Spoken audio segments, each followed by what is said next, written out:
My name is Becky Gomez. I'm the Design and Content Coordinator at Texas Book Festival.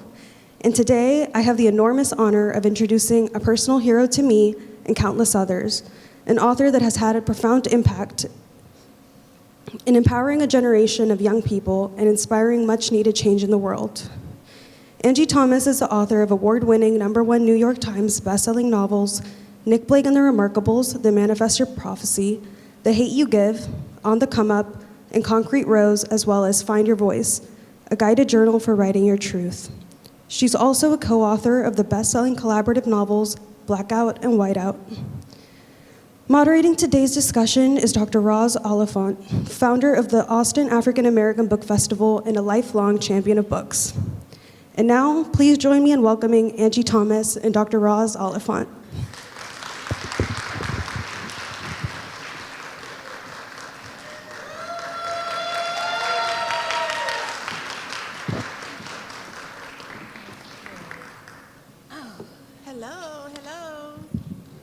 All right. So this is so exciting to be here with the remarkable Angie Thomas. Thank you. And I have a lot of questions. I know that we have a great group here. Oh, you might need to move the mic closer. Okay. All right. So in case you missed what I said, I'm so excited to be here with the remarkable Angie Thomas. And I have a lot of questions. I'm sure you have questions too, so let's get right to it. There's so much about this book that I love. Oh, thank you. I really loved this book. And, I love the world building, the freedom, the characters, the humor, the faith that's exemplified in this book. And I want to know, what are some of your favorite things about this book? What drew you to this story? Oh, well, first off, thank you all so much for being here, especially, since I'm like a top band author in this state. I just left the Capitol, which was ironic because I did a panel there with it was 150 middle schoolers, and I'm walking through the Capitol and I'm like, wow, this is the place where they keep trying to pass laws to ban my books. How incredible that I'm here to brainwash children.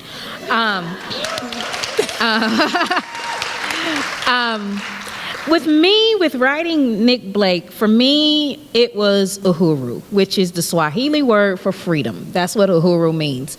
And for me, being able to write this story, write this world, write this character, it was about freedom for me. I first had the idea of Nic Blake years and years and years ago when I was a young person, reading books like Harry Potter, reading books like Wrinkle in Time, Chronicles of Narnia, loving those stories, but not seeing characters like me in them. And as a little girl, the message that sends you is, well, you can't go on magical adventures. And there was the book that I loved the most as a young person was Roll of Thunder, Hear My Cry by Mildred D. Taylor. Cassie, I would say, Cassie Logan has probably been my North Star as far as black girl characters that I've written. I feel like you can see a little of Cassie in every girl that I've written, whether it's Star, whether it's Bree, whether it's Nick. And so this character, though, of Nic Blake came to me so many years ago. And during the pandemic, I did not want to write anything realistic because the real world sucked at the time.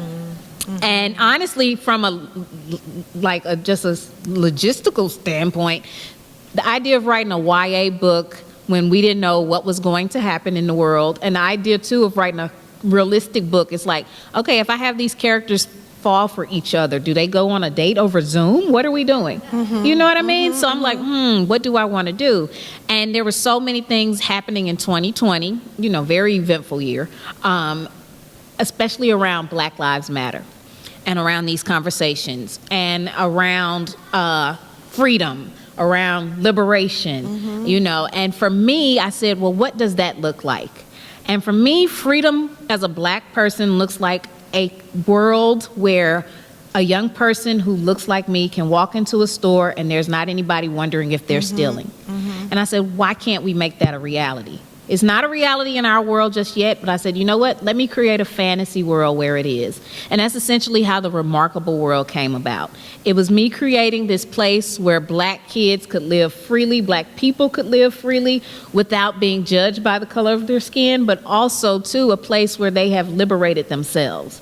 And so that's essentially how it came about. Now, as I'm working in the series, though, I'm realizing, wait a minute, we can't have a perfect world, because even when you have a world where you're liberated or you're free, you still are chained to fear to a degree. And so we're seeing now in the book of Anansi, as Nic is getting into the Remarkable World a bit more, she's realizing that there's a lot of fear here that's driving a lot of the decisions. And I think that's real reflective of our world, that we're seeing, unfortunately, kids are seeing adults who are in power making decisions based on fear. And what does that look like for a young person? So essentially, I guess that's what I'm trying to do with this series. Have a conversation with young people about what it's like when adults try to run the world based on fear and what you can learn from that and do better. Okay. So, many of us were introduced to you by The Hate U Give. Yes. And we heard about The Hate U Give well before it was published, because we know that the publishing houses were in a bidding war. And, many of us who are book lovers were like, okay, wait a minute. We need to get this book and read it. And it did not disappoint. I mean, The Hate U Give was an instant #1 bestseller, stayed at the top of the list, New York Times bestseller list for 50 weeks, stayed on the list for 80 weeks. Just incredible work. Thank you. So my question is, when you've entered this fantasy world, how is writing a fantasy novel series different from your more contemporary works, or grounded works, I should say, like The Hate U Give, On the Come Up, Concrete Rose? Yeah. It's different, and then it's not. Well, first off, I think the big difference with writing middle grade is I cannot put curse words. I had to, there's some stuff, there are some moments where Alex is like, oh, boy, du boy, and I'm like, because that's the way I'm going to do it instead of him using a curse word, or what the what, that's Nic's thing, what the what. So the language, if nothing else. But honestly, some of it, too, was there was freedom in writing fantasy. I could come up with this world. But also, because I'm me, I couldn't stray too much from contemporary. So even though it's a fantasy book, I still talk about Emmett Till. I still talk about lynching. I still talk about these real life things, because unfortunately, as a black person in America, I can't get away from that history. I have to talk about it. I have to acknowledge it to some degree, especially if I'm talking about black people who have all these powers, because if I'm a kid reading it, I'm going to wonder, where are they now? Why aren't they helping us? So I wanted to raise questions. But in creating a fantasy world, you also have to come up with so many more rules. I have to make sure I come up with the rules and I stick with them, because kids will tell you if your stuff does not make sense. Or they will tell you, well, you said this, this, and this, and now this. And I'm like, okay, so I have to do that. But also, it gives me writing fantasy versus contemporary. It's fun, too. It's allowed me to tap into that part of myself, that creative part of myself a little bit more. And also, writing middle grade students is much I wrote Nic Blake right after writing Concrete Rose, which is about Maverick. So I went from a 17-year-old boy's head into a 12-year-old girl's. I never want to go back to a 17-year-old boy's head. Oh my God, that was no. So that was one part of it. But creating fantasy and getting to come up with this world, it was freeing as a creative. So I'm enjoying it. I tell people all the time, I'm having so much fun with it. But also, it's been a great way, too, to connect with young people and have conversations about the real world, even with the fantasy setting, because you still can. You still can. So we're going to get to the real world in a second, but folktales have always been a big part of our history, and you join some literary heavyweights, Zora Neale Hurston, Julius Lester, Virginia Hamilton, and really putting folktales at the forefront. A whole new generation of young people are drawing an interest in folk tales. John Henry, Anansi, Mommy Water. Mommy Water, yes. And so what I want to know is, in your research, which folk tale stood out to you, surprised you? Ooh, that's a great question. I think the one that surprised me was The People Could Fly, which is the one that's like the origin story. So there's this old folk tale called The People Could Fly, and it was in Virginia Hamilton put it in a book called The People Could Fly.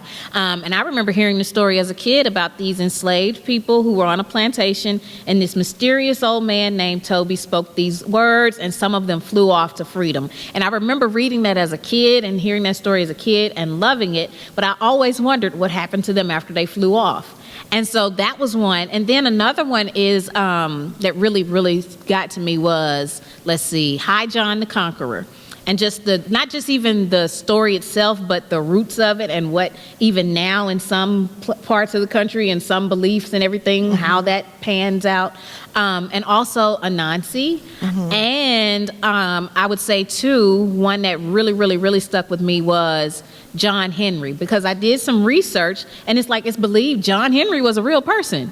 Like, it's really believed like there was really a John Henry, and it's been debated about who and where and all of that. But finding out that some of these things, they were inspired by real life people, and they became like bigger than life stories. And isn't that kind of what we do now, even? Like when we're talking about things, like if we did, what's that game where you tell somebody something and then they tell it to another person and they may add something to it, and by the time it gets to the back of the room, it's something completely different. I'm learning now as I research folklore that that's a lot of what it was. Like High John the Conqueror, they went from talking about, oh, he was a prince to, oh, he could fly, he could shapeshift, because the stories would get better and better over time, adding to the magic of it. So that's been really cool. But also getting to kind of come up with my own folklore has been really fun too. Yes. So, speaking of Virginia Hamilton, she said storytelling is the first opportunity for Black folks to represent themselves as anything other than property. And your novels give voice and agency to young Black characters. How do you see storytelling as both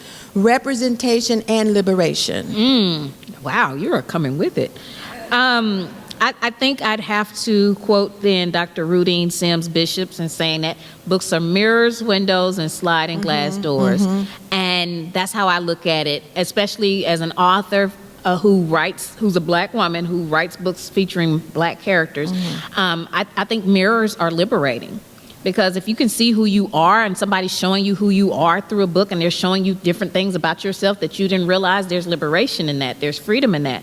But also the windows and the sliding glass doors are important, because I believe that young people should see characters who are unlike them as well. Because when you end up with adults who've only seen people who look like them, who think like them, you end up with the stuff we have right now at Pennsylvania Avenue. And so in the Oval. So I think it's important, I know it's important for other young people to read these books and see these characters who maybe aren't like them, who don't look like them, but they still can find ways to connect. Now, the funny thing is, when I talk to kids like about Nic Blake and stuff, like kids who look like Nic, they are into it, but also kids who don't look like Nic, they're putting themselves in the story too. And that is beautiful to me, because that's what kids do. And I think we can learn from their ability to see others to connect with characters who don't maybe look like them, who are from different backgrounds from them, but they still find ways to connect with those characters. I think we can learn from that and connecting with people. Yes. So your book features futuristic technology, flying cars, holograms, portals. It's a real high-tech society. With AI, smart cities, and even flying car prototypes that are in the works now. What do you think is most likely to come to life first, and what excites you and concerns you about all of this? Okay. I'm scared, like, as somebody who lives in Atlanta, once they start doing flying cars, that traffic is going to be horrible. Because people in Atlanta already don't know how to drive. And then we're going to be in the air. Oh, no. So I'm nervous about the flying cars. These Waymos. I saw one here. The Waymo? like my mom had a whole thing. She was like, way mo, no mo, but I think what's really concerning me right now is AI. And not only what it's doing to the environment, but what it's going to do to our brains. I think there's way too many attempts to make us think less. And that's scary, because what do you mean I don't have to think this out anymore? I can just put it into a machine and the machine thinks for me. I don't want us to lose critical thinking skills. You know what I mean? And again, is technology great? Yes. Is there so many awesome things we could probably do? Absolutely, but I just don't want, especially young people, to lose critical thinking skills. And so it's funny enough, I'm working on the third Nic Blake book, and nobody has probably realized something now, but I do have something in the 2 books that is, to me, symbolic of AI. And we're going to really see what that is in the 3rd book. There's a whole reveal. I'm not spoiling it. But it's something that's been in the books, in both the first 2 books already. And I want to show that, hey, when you have something that's just there to, I feel like I'm spoiling it, but when you have something that's just there to help you with no moral compass, that's scary. I feel like I just spoiled it if you've read the book. Yeah, you kind of can figure out, but like, if you have something that's a helper, hint, hint, hint, and it has no moral compass, it's there to do things for you that you tell it, at what point does this become an issue? So yeah, I don't think you've spoiled anything. Okay, I think that if you haven't read the book, that you definitely still need to read it. Let's go back to Pennsylvania Avenue for just a second here. So today's world, so many challenges. I mean, I'm glad you're here with the transportation breakdowns, government shutdowns, unhoused communities, world conflicts, bullying, political division. On Uhuru, society has its own struggles. And I'm glad you didn't make it a perfect society, because it really made it believable, the fact that there's hierarchy, the Rougarous and the fairies and lore and just, there's conflict there. And so what do you hope that your work will inspire in young people, that they will feel like they can make a difference? I'm a firm believer that if we want to change the world, we just got to start by changing the world that's around us. And I think so often when we think about changing the world, we think big picture. But if you start doing things in your community, in your family, if you start breaking generational curses in your own family, you're changing your world. You're changing the world. And so that's how I try to look at it. And that's what I want my books to do too. Like with Nic Blake, or even Star, or even Bree, or Maverick. These are young people who are finding ways to change their own lives, change their own communities. And that makes a great impact. And so right now it's easy to look at the world and be afraid. It's easy to get overwhelmed. But sometimes if you start caring about things that are happening right there in your community, you'd be surprised at the change you can make happen right there. And that's really what Nic is about. That's about what all of it is about for me. All of my books, all of my stories. So, because the world is scary, it's frustrating, it's disheartening, but I still believe in the power of us. My thing always, I say, the power we have is far greater than the hate anybody can give, so we got to use it. And that's what I want young people to recognize, the power they have. Like, for instance, if I say these 2 numbers, kids will know, 6, 7. 6, 7, 6, 7. Like, how did 2 numbers suddenly become so popular? And I was telling the kids in my session earlier, I said, y'all realize the only reason these 2 numbers are popular is because of you. So if you have that power to make 2 numbers popular, what else can't you do? Okay. As simple as that. Yes. Okay, so from Pennsylvania Avenue, we're going to head to Mississippi. Okay. And so I read in Mississippi Today, this was from August 2020, this is what you said. It's definitely a complex relationship, you're talking about Mississippi, in the sense where I'm always looking for hope in Mississippi, and I'm always getting disappointed by Mississippi. But I can't give up on it because there's so much good here. There's so much good here aside from the bad. And so my question is, you often bring in your Jackson, Mississippi roots. How important is it for you to keep that sense of place in your writing and to celebrate where you're from? Well, you know, it was funny because before Nic Blake, I had never put a book set in Jackson. Like my other books were set in Garden Heights, and I never said a city. And people in Jackson would assume maybe it was Jackson. Then I'd come here and people would assume it was here. Or I'd go to LA and people would assume it was there. And I did it like that on purpose. But then I had Jackson people saying, well, why won't you put Jackson in the book? Like straight up just Jackson. And I'm like, okay, I guess so. Mississippi, and maybe y'all feel like this about Texas. And this is not to downplay anyone who's had like a relationship, a toxic relationship with a parent. But like for me, Mississippi is like a toxic parent. This state birthed me. This state is the reason I am so much of who I am, but it keeps letting me down. It doesn't often value me as a person. It doesn't do things that make me feel like I'm welcomed at times. It doesn't do things at times that make me feel like it loves me, but deep down, it's still part of who I am. And having to reconcile that with what I know that state can be versus what it is, it's very hard. And maybe you feel like this about Texas. I think y'all got a little more hope than I do. I feel a little better about Texas than I do Mississippi sometimes. They're like, But for me, I wanted to show Jackson in this book. It was more so not even about politics or anything like that. What I decided was, I see so many kids in Jackson who come up to me, who love my books.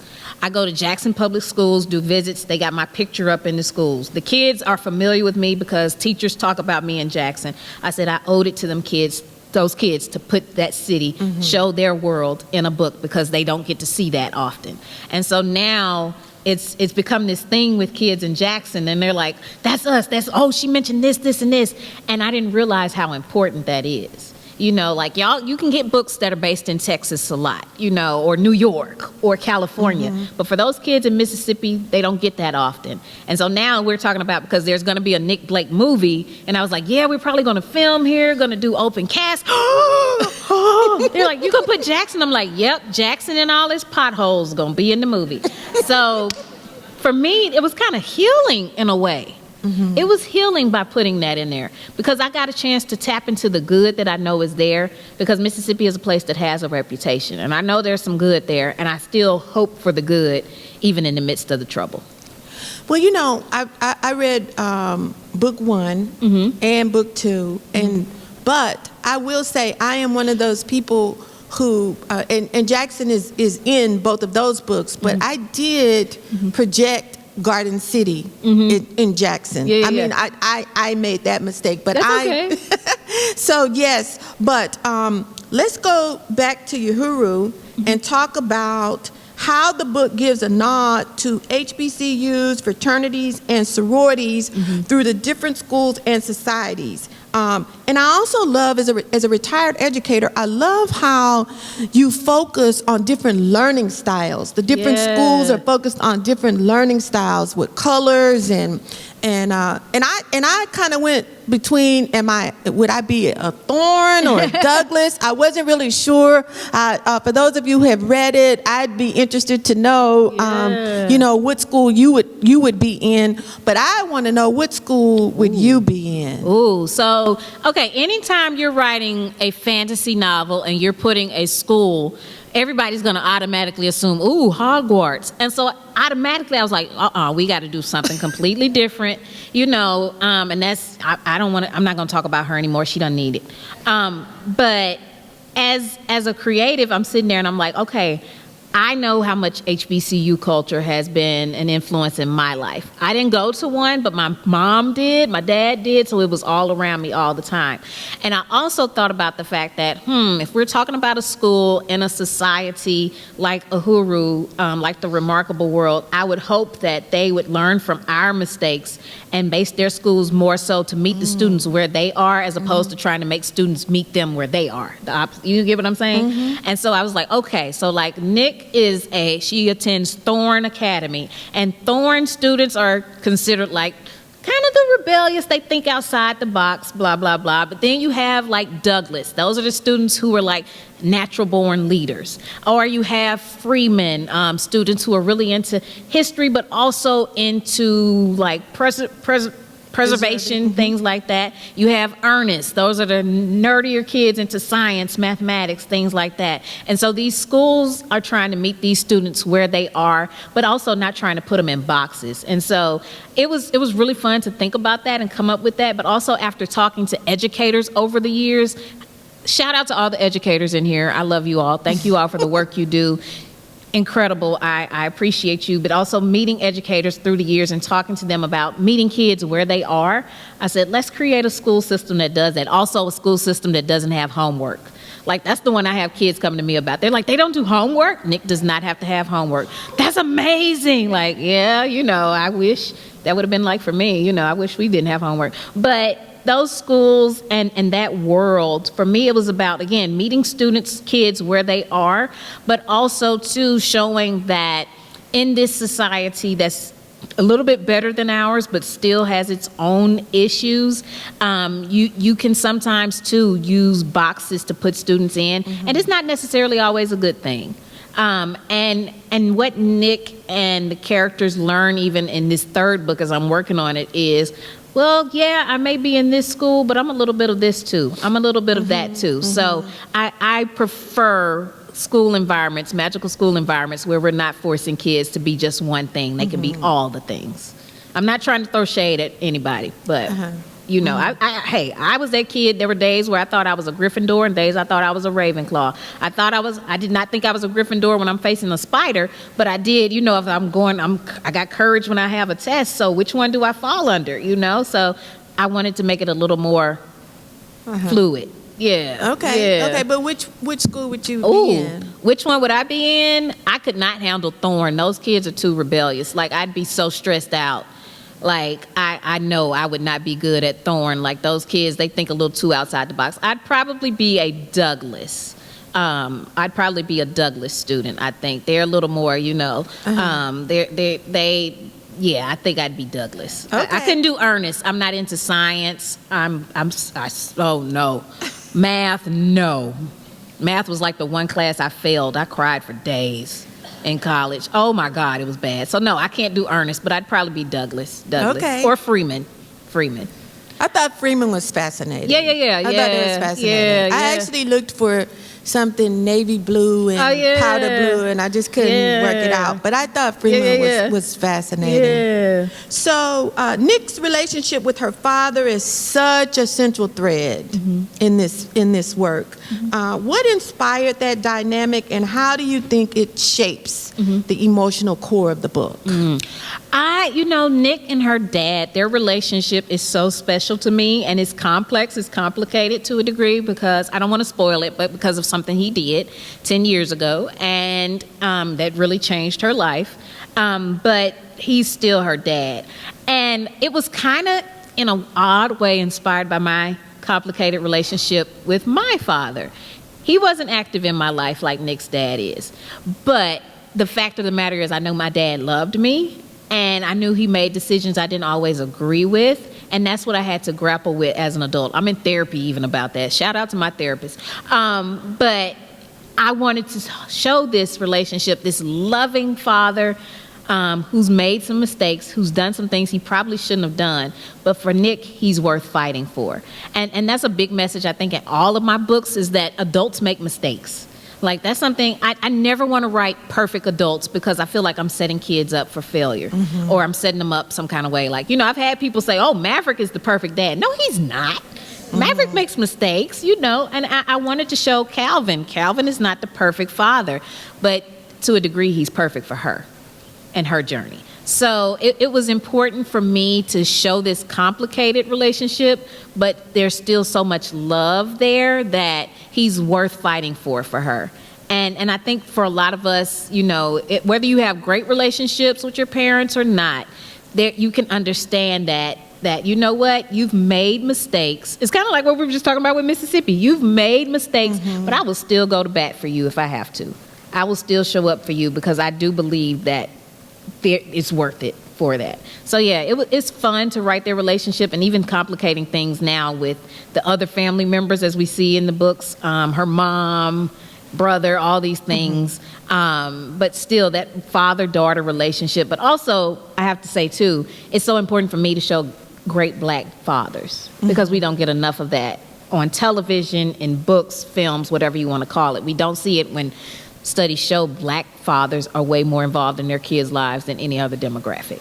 And so nobody wants to talk about that, but it's the truth. And so I said, you know what? I want to show it in all of my books, this, and especially with these two, this great father-daughter relationship, complicated as it may be, is still full of love.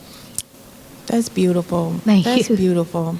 So I have one last question, and then if you have questions, get ready. I'm gonna turn it over to you to ask questions. I am so impressed with the faith in your work. Like, I love how Jesus shows up in your stories. I do. And I love that JP is always there, you know. He is always there, repping for the Father, the Son, and the Holy Spirit. JP will call on Jesus in a second, baby. Yes. And so, he's funny. Can you speak to why faith has been important in your work, and have you received pushback from including it? I haven't. It's funny. I'm expecting it at some point. It's fine if it happens, because I understand that right now there are people who are doing horrible PR for Jesus. Horrible. Let me tell you, this one that they try to talk about and they try to represent, that is not him. Like, that's not the one I know. I'm like, who is this? This is not, you know, the one I know. He feeds the poor. He loves everybody. Like, what is this? You know what I mean?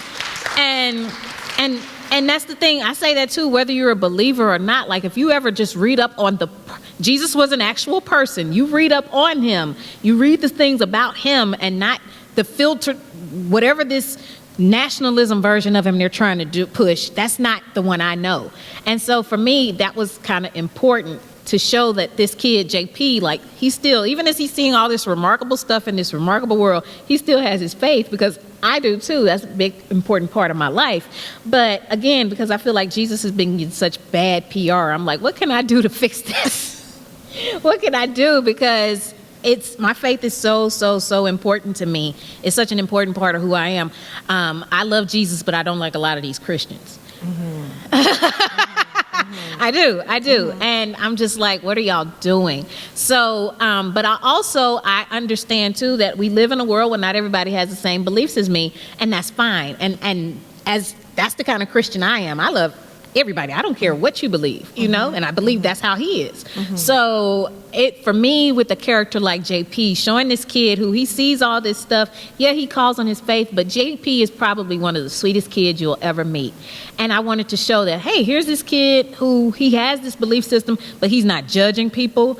He's not being hateful. He's not being mean. He's not being any of these things that so many of these bad PR people, as I call them, are representing the faith as. And so JP, does he have a prominent role in book number 3? Yes. Because we see something at the end of book 2. Yes. JP is super important in book 3. I'm super excited about it too, but he's super important. We see something happen at the end of book 2 with JP, and that's going to be really important in the 3rd book. But he's the kind of character that I almost feel like I could write a whole series based on him alone. So we'll see how these movies do. We may get a JP series too. Can you tell us anything about the movies? I can. Okay, let's hear it. I'm making sure there's no snipers here. Okay, so I can't announce like who it is just yet, because the deal hasn't been signed, but it's been in the works for 2 years almost, because it's a deal that hasn't been done before. And what I mean by that is I get ownership of my film. Which, as an author, you know, like, this will be the time, like before with the other 2 movies, people are like, oh, they came at me about casting. And I would say, I don't cast movies. Well, this time I kind of do. But it's a deal hadn't been done before with somebody who hasn't done this kind of film before, but he believes in it. He's putting his name, his studio, his money behind it, behind me. He believes in me as a writer, and I'm super, super excited about it. And he's the kind of person, if I say it, you may know, I don't know if everybody else will figure it out, but he's the kind of person who believes in, forget asking for a seat at the table, let's build our own. This is something he said once. Okay, this is something he said once. And so I'm writing the script this time. I write the script. I'm almost done with it. I'm super excited about it. But also I get to be a decision maker. I'm not just a consultant. I own it. I'm going to be part owner of it. And that hasn't been done before. So it's the kind of deal that may change the way authors are able to hold on to rights. It could be the kind of deal that changes what authors can do going forward. And I'm honored to be a part of that. It's going to ruffle some feathers. It's going to shake up some tables, but I'm so excited about it. And so the movies are coming. They're coming. It's just taking time. All right. Yeah.